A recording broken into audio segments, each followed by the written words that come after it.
We did a lot today that, they weren't accustomed to.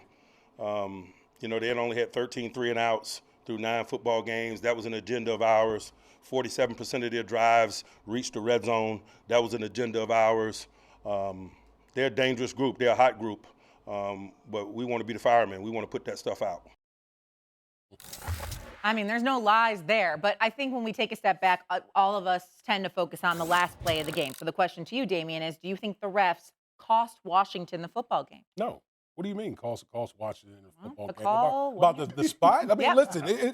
listen, from watching on television, it looked like he got the first down, but we also got to remember the yellow line isn't the exact marker for the first down. So that's a judgment call. Obviously, New York has more angles than what we have at home that can determine the spot right there. So listen, Washington had its opportunity. They had their opportunity. But the Pittsburgh Steelers and a Mike Tomlin coach team found a way to win a big game on the road.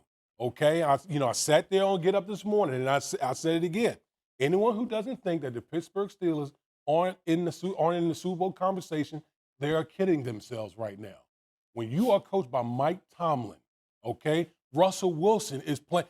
Who expected Russell Wilson to play this? No one out there. But I did believe he should have got inserted into the starting lineup so we could find out what he looked like in the Steelers uniform. But Russell Wilson is playing a lot better. This team is averaging 10 more points per game with Russell Wilson as a starting quarterback. And 84 more yards per game. Absolutely. We know that they have defense, okay? So when you have the combination of those three things that I talked about, I know in the AFC you got the Chiefs, you got the Buffalo Bills. But when you're playing the style of football that the Pittsburgh Steelers are playing, listen, no one's running away with this thing in the AFC right now. Like, we could talk about a whole plethora of teams that could make a lot of noise. Denver almost got the win in Arrowhead against the Kansas City Chiefs. So, right, like Pittsburgh, watch out for them, man, because they're a well-coached team. Quarterback is playing well. Well, let me say this to you, Damien. Let me say this to you, Shannon. Definitely the Steelers in the conversation. The refs did not cost the Commanders this game. I mean, it comes along with the territory. The play was reviewable. It was under 2 minutes left. They reviewed it and upheld the call made by the officials on the football field. It is what it is. The Steelers came back and handled their business. Again, 10 more points a game, 84 more yards a game with Russell Wilson in the lineup. They're now 3-0 with him. But here's the biggest thing. This cat, Jalen Warren.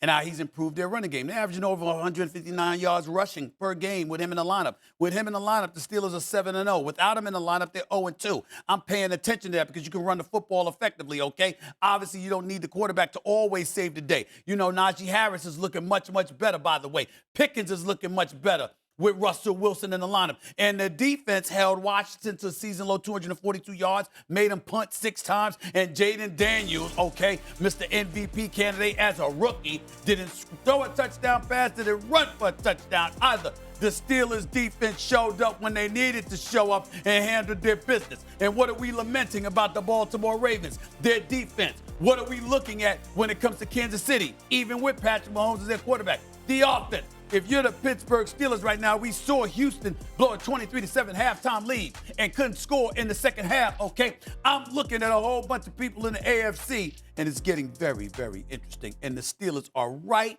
in the mix, and I like it. Shannon, what do you think? Right. Do you think when Mike Tomlin inserted? Go ahead. Go ahead, Shae. I was just going to ask you what you thought about the end of the game. No, he was down. He had a knee down, and they tackled him right there. I can see if he got a knee down, he got up, got across the line before they tackled him. No, he had a knee down, and they tackled him on the spot. No, you can't, once you get tackled down, try to extend your arm and say, look, the football is past the mark to gain. No, he was down. They didn't cost him the game. You had opportunity after opportunity to put that game away, and you let the Steelers hang around. What Russell Wilson allows them to do, he allows them to push the ball down the field. Now, Woody and Stephen, I don't know if they gave Justin Fields that opportunity, but you look at Russ. Russ still throws one of the best deep balls in football. George Pickens makes the most difficult catches look so routine that I've seen from any receiver in a very, very long time. Freiermuth is involved, and as you guys mentioned, they can run the football with Warren and Najee Harris, and that defense is outstanding. They're gonna pressure your quarterback. That's one thing the Steelers, they get off the bus pressuring your quarterback. Well, your offensive line better be on their best behavior. because they're going to neutralize your run. They do a great job of stopping the run, making you one-dimensional, and going and attack your quarterback. But what Russ has done for this Steelers team is that he's expanded their offense, is that now they can push the ball down the field. Hence, Stephen A., the 10 points per game more. Think about that. That's 10 points 10 points a game more than what they were averaging with Fields. 84 more yards. So now, even if we don't score touchdowns, we're getting the ball down the field. We can get field goals out of that. But the Steelers are a dangerous team. It's going to be very, very interesting to see what they look like against the Baltimore Ravens. This is a division rivalry game, guys. There is no love lost between these two teams. I'm talking about absolutely none. So I don't know what the best rivalry. Some people say the Packers and the Bears, or some people might say this and that. Having been a part of 4 of these games, it's hard for me to believe, Woody, there's a better matchup currently in the NFL than the Ravens and the Steelers. No, that is the best rivalry in the NFL. Pittsburgh, Baltimore. There's no question about it. Yeah, I agree with that. I got to be honest. I was looking sideways at Mike Tomlin when he decided to put Russell Wilson in. Remember we were on the show? Yeah, but they were coming off a win. Justin Fields was playing well. And now look, I don't know if Justin Fields was under center yesterday, we would have had the confidence for the Steelers to go out and win that game. Well, listen, I don't know. I wasn't feeling too confident with some of the mistakes that were being made. I was quite annoyed, to be quite honest with you. But I do remember and recall that I was the one standing up here saying, put Russell Wilson in the lineup. What do you have to lose? Okay, they were low in terms of offensive efficiency in the National Football League. We appreciated the fact that he wasn't turning the football over and he was making plays with his legs. But we knew and at least suspected that we would need more, in order for the Steelers to really make some noise. And there were questions as to whether or not Russell Wilson could be that dude. But I remember Mike Tomlin refusing to commit to Justin Fields as his starting quarterback heading into the regular season. And I said, let's make sure we see Russell Wilson in the Steelers uniform. Let's see what he's got. And you could tell because the receivers clearly enjoy playing with him more, because even though Justin Fields played well, didn't make mistakes, and made plays with his legs, he didn't throw the football the way Russell Wilson is throwing the football. I got to say one last thing here. One last thing is I got to give Mike Tomlin a lot of credit because he decided to make a switch before we even hit divisional games. He's like, you know what? I'm going to figure out my quarterback situation for, period, before we get into the slate of these divisional games. And it's worked out perfectly for the Pittsburgh Steelers. It feels like the ceiling has been risen because of the quarterback. In fairness to Russell Wilson, let's take a moment to give him a lot of credit too, Shannon. You know better than most what the hell was going on with him in Denver, particularly the first year when Nathaniel Hackett was there as head coach, and he was operating under different rules and regulations compared to the rest of his teammates. That Russell Wilson's reputation took a major, major hit.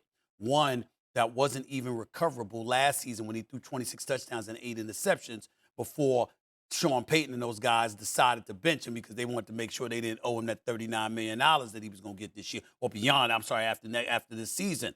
Russell Wilson has shown up in Pittsburgh, and even though he didn't start the season off because he was hurt, the bottom line, he has played well, and he has been a welcomed addition to the Pittsburgh Steelers thus far, and he deserves credit for pulling that off. And you know what I never heard? Russell Wilson calling Sean. I'm glad he's in Pittsburgh. I'm glad he got the hell out of Denver because everything that went wrong, it seemed to be Russell's fault. The defense didn't play well. Well, Russell's fault. The car that you late for work, it was Russell. Russell was there 2 hours early, but they blamed Russell for everything. So I'm glad he's in somewhere that they believe in him. Hold on. And Mike Tomlin believes in him. Arthur Smith is doing a great job of calling the game to play to his strength because Russ likes to throw the ball down the field. Now, he's not we're not going to sit here and pretend that he's the athlete that he once was. But he still can make enough plays with his arms and with his legs occasionally that can cause this team to be very dangerous. Hold on, Shannon. And with a defense that's playing like that, go ahead. Hold on, Shannon. I got to call you out for something here. Now, you talked about everything he did, everything somebody else did. It was Russell Wilson's fault. You were one of the people that pointed out there was a lot of mistakes that Russell Wilson made when he was in Denver. You knew better, more than most of us. So we got it from you. Yes, is the point. No, but I'm saying, there are some things that he did that kind of alienated his teammates. Okay. Yeah. But last year, the first year, we're gonna throw that one out the way. That first year, he was awful. He was god awful. Last year, he played well enough, and I didn't agree with them benching him because he wouldn't kick the can down the road and let you make a decision on my money. Nah, y'all gonna give me my money. We signed this contract. We're going to agree to the terms that's in the contract. I want my money. No, I'm not pushing anything. And you're going to bench the man because he won't add an addendum or let you guys kick the can down the road on my money? Oh, no. Oh, absolutely not. Because guess what? If you had asked the team to do the same thing, Woody, what would they have told you? Kick rocks.